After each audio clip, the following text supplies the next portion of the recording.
Olá a todos que me acompanham nesse dia, que a graça, a paz do Senhor possa alcançar a você, ao seu lar e à sua família. Hoje eu gostaria de falar com vocês sobre as coisas que nós guardamos. Você já parou para pensar quantas coisas você tem guardado?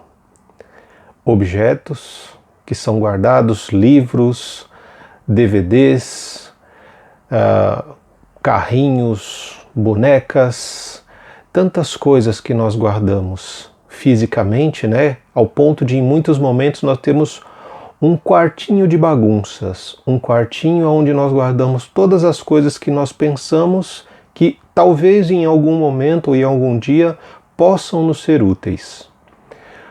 Mas nós guardamos coisas também internamente.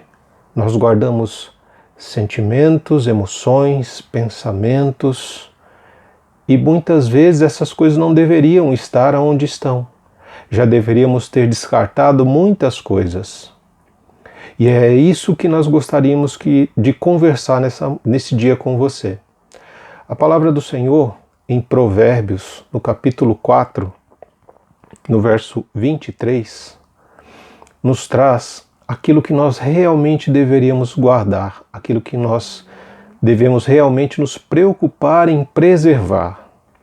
Vamos ler? A palavra do Senhor nos diz: acima de tudo o que se deve preservar, guarda o íntimo da razão, pois é da disposição do coração que depende toda a sua vida. Em outra tradução diz: acima de tudo o que deves guardar, guarda o teu coração, porque dele depende a sua vida. E a tradução A Mensagem, de Eugene Peterson, nos diz: vigie sempre os seus pensamentos, deles depende a sua vida. Traduções diferentes, mas com um único sentido. É uma orientação do sábio Salomão para que eu e você, para que nós juntos procuremos equilibrar as nossas emoções, os nossos afetos e os nossos pensamentos. Por quê? Quando no Antigo Testamento nós vemos a palavra coração, ele não está fazendo referência apenas ao órgão do corpo humano, mas ele está fazendo referência ao lugar onde se encontram os nossos afetos e os nossos pensamentos. É uma ligação perfeita entre mente e coração, entre razão e emoção. Quando nós encontramos esse equilíbrio para a nossa vida, nós nos tornamos pessoas mais equilibradas no nosso dia a dia, nas nossas decisões. E por que ele fala que nós devemos guardar este lugar chamado coração? Porque é o lugar onde nos encontramos com Deus. É exatamente no coração que a questão do perdão ela é cultivada, que a fé ela encontra raízes mais firmes. É no coração em que o amor cresce, em que a esperança se desenvolve e que a misericórdia ela gera frutos. Por isso é tão importante preservarmos, guardarmos esse lugar chamado coração. E como que nós podemos fazer isso? O mesmo sábio Salomão, ele continua discorrendo para nós algumas orientações de como nós podemos fazer, o que nós devemos fazer para guardar o nosso coração, que é o lugar de onde procedem as fontes da vida. Observando o verso 24 do capítulo 4, diz: afasta para longe da tua boca as palavras perversas, e não permitas que os teus lábios pronunciem qualquer mentira. Então a primeira orientação que ele está nos dando é: controle a sua língua, controle aquilo que você fala. E essa orientação dada por Salomão, ela é reforçada lá em Tiago, no capítulo 3, que é um capítulo em que ele basicamente vai falar sobre o poder da língua, como a língua ela tem poder sobre a nossa vida, como ela tem poder de vida e de morte sobre nós. Tanto que no verso 3 do capítulo, no capítulo 3, verso 8 de Tiago, nós lemos que nenhuma pessoa consegue controlar a língua. Ela é um mal incontrolável e cheia de veneno mortal. No mesmo texto, no capítulo 3, nós também encontramos uma referência em que ele diz que se alguém não peca no falar, tal pessoa é perfeita. Isso está no verso 3, no capítulo 3, verso 2. Quando observamos um pouco adiante, capítulo 3 de Tiago, verso 9, ele diz que com a mesma língua nós bendizemos o Senhor e com essa mesma língua nós falamos mal do nosso semelhante. Como é que pode da mesma fonte brotar água doce e água salgada? Como é que nós podemos com a mesma boca louvar a Deus e amaldiçoar o nosso irmão? Então essa é a primeira orientação que o Salomão nos dá. Controle a sua língua, controle aquilo que você fala, porque a boca fala daquilo que o coração está cheio, não é verdade? A segunda orientação que ele nos dá, no verso 25, olha sempre para frente, mantenha o teu olhar fixo no objetivo a ser alcançado. Ou seja, controle os seus olhos. Aonde é que você tem depositado os seus olhos?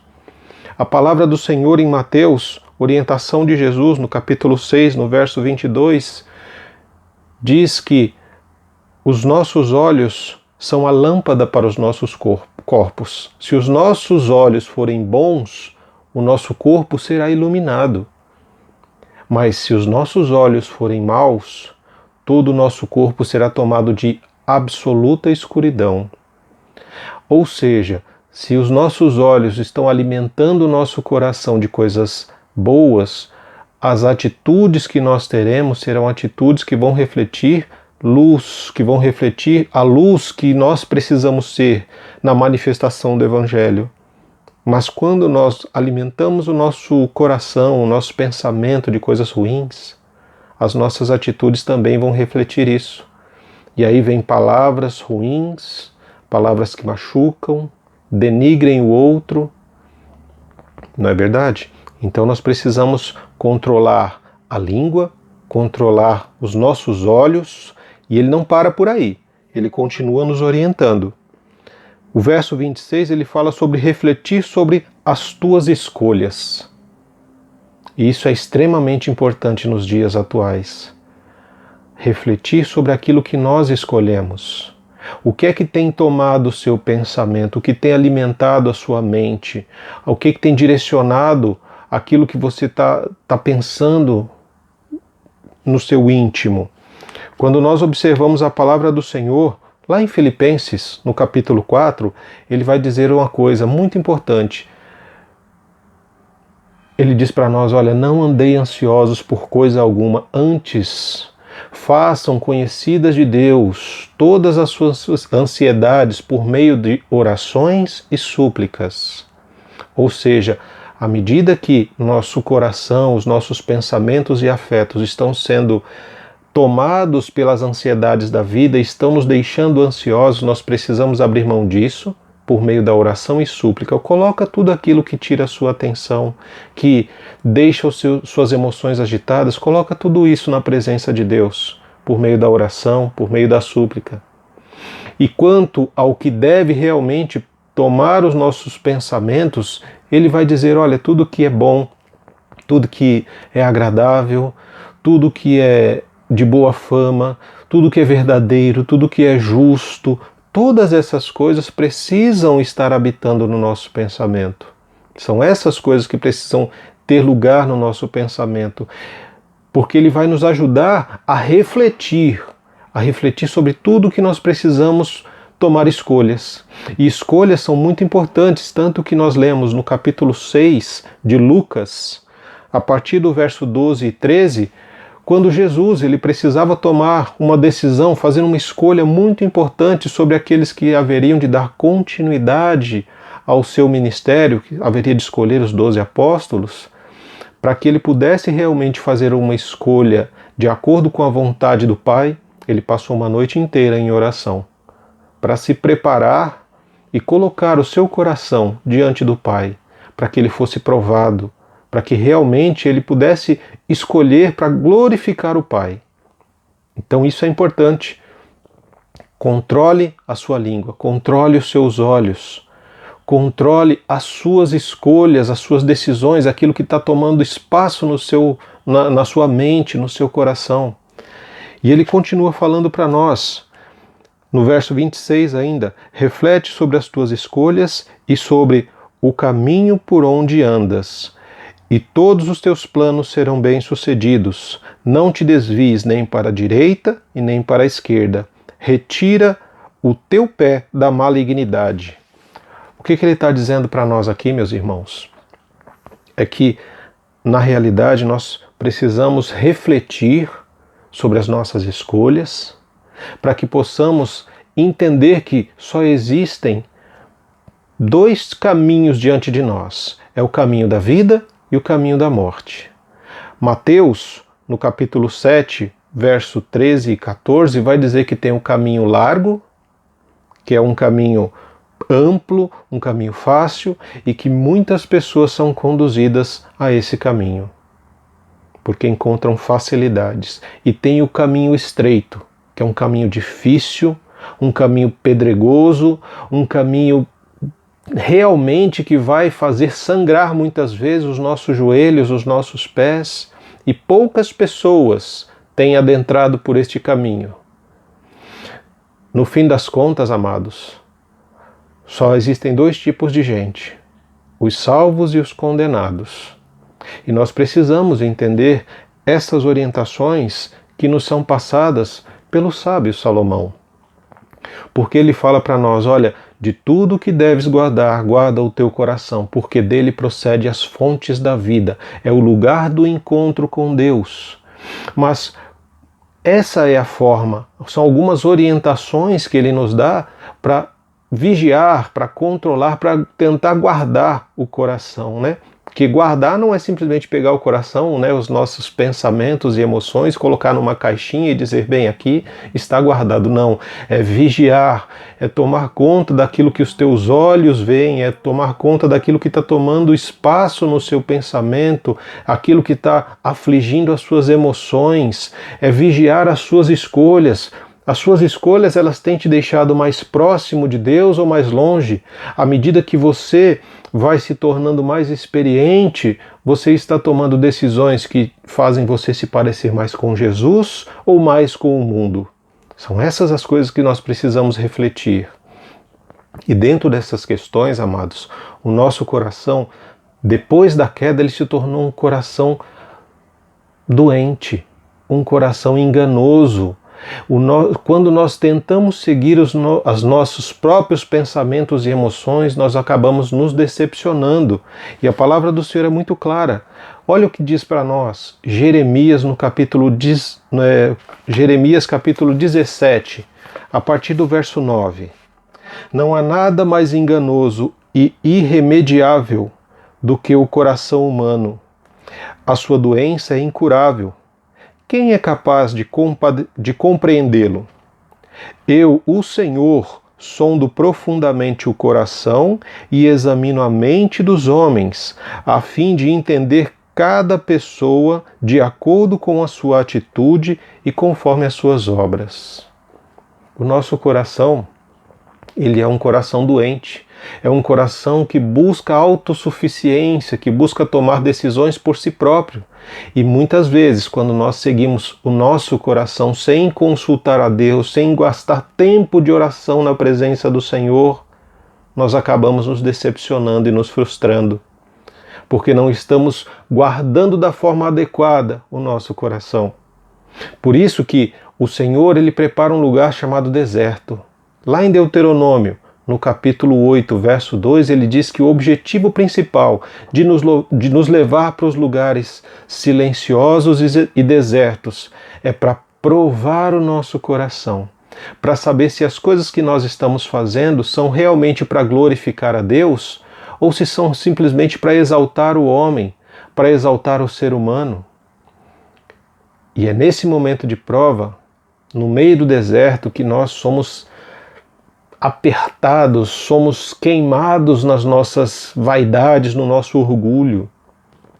Lembra que lá no começo eu falei sobre a questão de guardar coisas num quartinho bagunçado, né? A nossa tendência a guardar coisas nos leva a montar até um lugar, um quartinho dentro da nossa casa, onde está cheio de tranqueira, cheio de bagunça, cheio de coisas que nós pensamos que um dia poderemos precisar, então a gente guarda parafuso, pedaço de panela e tantas outras coisas, né? Cada um tem lá as suas coisas que guarda neste quartinho de bagunça.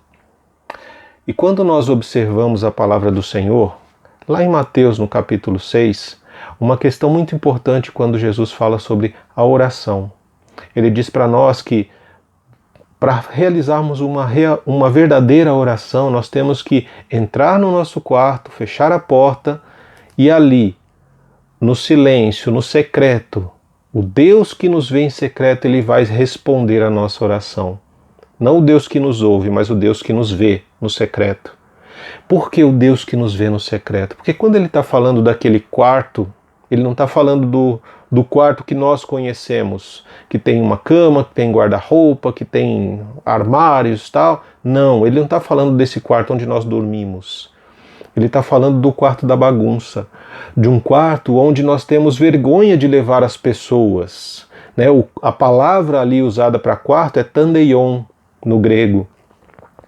É esse quarto da bagunça. É o quarto onde nós temos vergonha que a visita entre.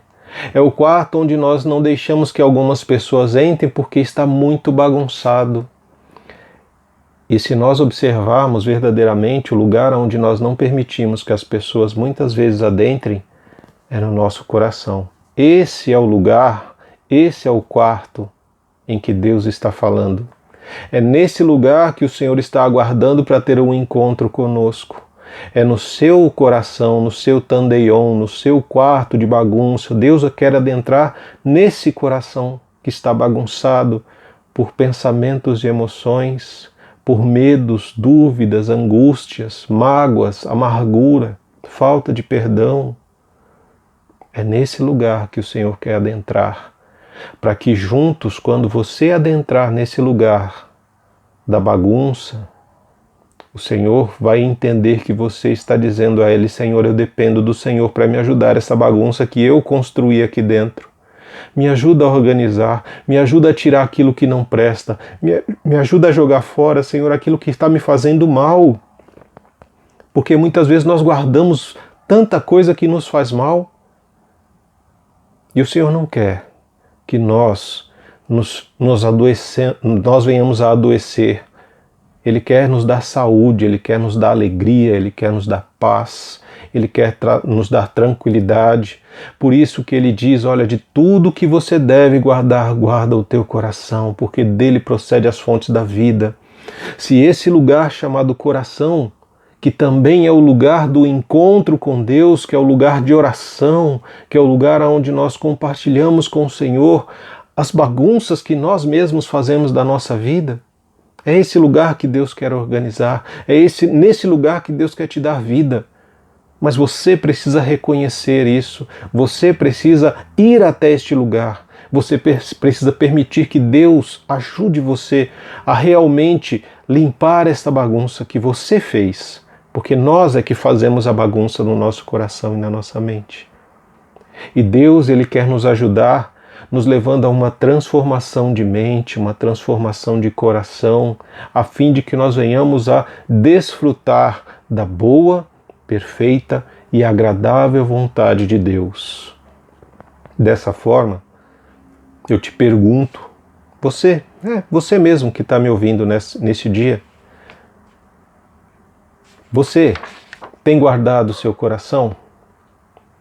Você tem controlado a sua língua? Onde é que estão os teus olhos? Onde estão os teus olhos? Onde estão os seus pensamentos? O que tem tomado conta dos seus pensamentos? Como têm sido as suas escolhas? E qual caminho você está trilhando? Lembre-se, na vida cristã não existem atalhos. Jesus, Ele diz, eu sou o caminho, a verdade e a vida. Ninguém vai ao Pai se não for por mim, é o que diz Jesus. E eu creio nisso. E nós precisamos entender que Ele é o caminho estreito, Ele é a porta estreita, Ele é o caminho difícil, porque é exatamente seguindo Jesus como discípulos que nós somos conduzidos à cruz. É ali que nós temos que crucificar a nossa vaidade, o nosso orgulho. É ali que nós temos que crucificar toda a bagunça do nosso coração, o nosso falso eu. É neste lugar que nós temos que deixar aquilo que desagrada ao Senhor. É exatamente aí que nós precisamos entender que nós precisamos de um encontro verdadeiro e transformador com Jesus. No lugar chamado coração, é o lugar da oração. Amém? Vamos orar? Vamos orar para que o Senhor nos ajude nessa tarefa tão difícil que é guardar o nosso coração, controlar a nossa língua, os nossos olhos, as nossas atitudes, nosso pensamento que muitas vezes voa alto. Senhor nosso Deus e Pai, em nome de Jesus, que nos achegamos à presença santa, poderosa, misericordiosa do Senhor nesta hora, clamando ao Senhor Deus, que nos ajude a cumprir aquilo que é propósito do Senhor para nós, aquilo que é ordenança do Senhor para nós, de guardar o nosso coração, ó Deus. Mas para guardá-lo nós precisamos também de cura, Senhor. Quantos corações não estão doentes, precisando serem levados para o deserto, para serem provados pelo Senhor, a fim de que venha para fora aquilo que é externo, o desejo, a motivação das coisas que nós fazemos. Se são motivações carnais, Deus, que caia por terra em nome de Jesus. Que o Senhor prove, Senhor, os desejos do nosso coração, as nossas intenções, e que o calor, a fornalha da transformação do deserto possa queimar essas coisas que não agradam ao Senhor em nós. Pai, nos ajuda, nos leva para o quarto da bagunça do nosso coração que nós causamos, Deus. Que em nome de Jesus nós possamos realmente buscar o secreto do Senhor, estar contigo no secreto para sermos tratados, curados, restaurados, para que o Senhor seja glorificado. Nos ajuda a experimentar e nos deleitarmos da presença santa e poderosa do Senhor. Pai, em nome de Jesus, que o Teu Espírito Santo, que é poderoso, Ele possa agir em nós de forma poderosa, curando, Senhor Jesus, a nossa língua, a nossa forma de falar, ó Deus, aquilo que nós falamos das pessoas e para as pessoas, ó Pai. Que o Espírito Santo do Senhor possa trazer luz ao nosso corpo, curando os nossos olhos doentes, ó Deus, por um sistema que nos incentiva à cobiça, ao desejo e à inveja. Nos ajuda, Senhor, Espírito Santo de Deus, a habitar nos nossos pensamentos apenas coisas boas, agradáveis, justas, corretas, amáveis, excelentes e dignas de louvor, ó Deus, que nos levem cada vez mais perto do Senhor, meu Pai. Em nome de Jesus, nos ajudas nas nossas escolhas, ó Deus, escolhas diárias e constantes e que são importantes porque as nossas escolhas impactam a nossa vida e a vida de outras pessoas. E nos ajuda, Senhor, a não desviarmos nem para a esquerda e nem para a direita, mas realmente fixar o nosso coração na centralidade do amor de Cristo nas nossas vidas. É assim, meu Deus e querido Pai, que nós oramos em nome de Jesus. Amém. Amém, queridos. Que nesta semana você possa tirar um tempo para fazer um autoexame, que você possa olhar para dentro de você, reconhecer a bagunça do seu quarto de oração, fechar a porta e com Deus transformar, permitir que Deus transforme este lugar de bagunça em um lugar habitável para o Espírito Santo dele. Que o amor de Deus, que a graça de Jesus Cristo e que as consolações do Espírito Santo possam ser com você, com a sua família, o seu lar, não só hoje, mas em todo o decorrer deste dia e desta semana, em nome de Jesus. Amém.